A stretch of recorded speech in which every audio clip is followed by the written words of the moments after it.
Hello everyone! Magandang araw! At nag-umpisa na naman nga ang kakulitan ng batang ito. Tingnan nyo nga, sobrang lakas na niya at kayang-kaya niya nang uminom dito at talaga namang binubuhat pa ang galon para lang makapag-inom. Talaga naman, ang dami ng alam.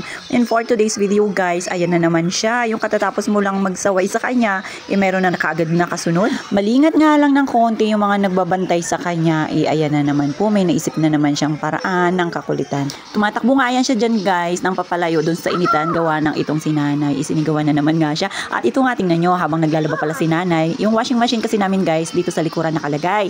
At nakita niya na umaandar nga habang nandito siya sa bintana, kaya bumabayan siya. At umikot nga doon sa likod para lang makababa at dito nga maglalaro nga sana. At ayun, nakita nga siya ni nanay, kaya hinarang nga siya papunta doon para naman umalis ka agad. At ayan nga guys, tingnan mo. Habang busy ang lahat, ito siya. Kaya ayan guys, tingnan nyo. At buti na nga lang wala nang laman yung mga galon na yan. At yun nga pala guys, kanina nung natapos si Kuya Runing gumawa, nung pinapagawa sa kanya, umuwi na nga rin pala sila. Kasama niya, ito yung kanyang dalawang bodyguard na, ayan guys, si Angel at yung kanilang kapitbahay doon. Ayan, sumama na nga rin pa uwi. At yan, tingnan nyo, bagong ligo yan, dalawa. Dahil nga kanina pagpunta dito, wala pa nga ligo. Halos inangangamoy na nga sa sobrang init nga ng araw. Alam nyo naman yung mga bata, pagka ganito, di ba? Talagang gustong gusto na naaarawan at talaga naman walang pakialam sa kanilang pawis.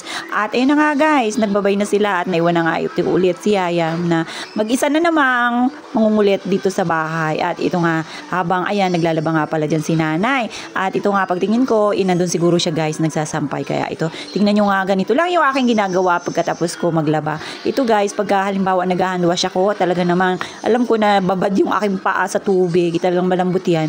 At yan guys, kinukudkud ko lang yun dyan sa may parang wrap na semento guys. Tapos yan, natatanggal na siya yung mga dry skin kasi syempre pagka naglalaba tayo, di ba, nabababad yan sa tubig, so lumalambot siya. Kaya ayan, di ba, makakatipid tayo, hindi na natin kailangan na magpa-foods pa, di ba?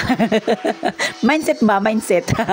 At yan nga guys, tingnan nyo, itong si Yayam, nilagay na naman niya yung kanyang mga toy dyan sa planggana na babanlawan nga ni nanay. Ito nga guys, tingnan nyo, pinanglalagay niya na dyan at sabi ko nga, ipasok na kami dahil alam ko na naman ang mangyayari. Baka mamaya pati cellphone ni nanay, imalublob niya nga sa planggana. Abay talaga naman, kawawa na naman si nanay at wala na nga cellphone na magagamit para sa pang text, pang tawag, o di ba, hindi na natin siya makontak pagka ganun. So ayan, tinakot ko na nga lang si Yayam guys para umalis. Sabi ko nga, nandun si nanay at yan na nga, ito si nanay pala nagsasampay na guys ng mga nauna niyang nilabahan dahil nga syempre alam niyo naman pag naglalaba tayo talagang inuuna yung mga puti para naman hindi siya magkahawa-hawa. At syempre guys, konti lang naman din yung mga nilabahan ni nanay. Medyo naipon nga lang pala guys ngayon kasi nga yung mga nakaraan nagpabunot nga si nanay ng ngipin, so kaya hindi siya pwedeng maglaba-laba, hindi siya pwedeng magbuhat ng mabigat, so pahinga lang talaga. At ito nga si Yayam guys, tingnan nyo, nagbabalak na naman, ewan ba kung ano na naman yung naisip niya. Buti na nga lang talaga hindi siya nakakalabas ng gate. Hindi halos kami makapagpahinga guys, kababantay dito sa bulinggit nito kasi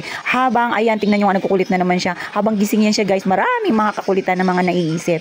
Ganun din siguro tayo nung maliliit pa tayo, ewan na lang, nakakapagod din pala mag-alaga ng bata, pero sabi nga nila isaglit lang nga daw yan. Susulitin na natin yung pag-aalaga natin sa ating mga anak na kahit na makukulit na kagaya nitong si Yayam, sobrang sweet din naman talaga yan. Ayan nga lang guys, kailangan mo lang talagang tutukan para maingatan din at hindi nga mapahamak sa kanyang mga paglalaro. At ito nga si nanay pala guys, nagsasampay na rin, mainit na nga, paiba-iba nga ng weather guys, mamaya konti makulimlim, mamaya sobrang init. Ay nako, talagang susulugitin talaga natin pagka ganitong sobrang init. At buti na nga lang nakapag-dryer si nanay na kahit na konting araw lang ang makapagpatuyo sa araw sa damit natin, okay na yan, at least guys, na arawan. So hanggang dito na lang ang ating video.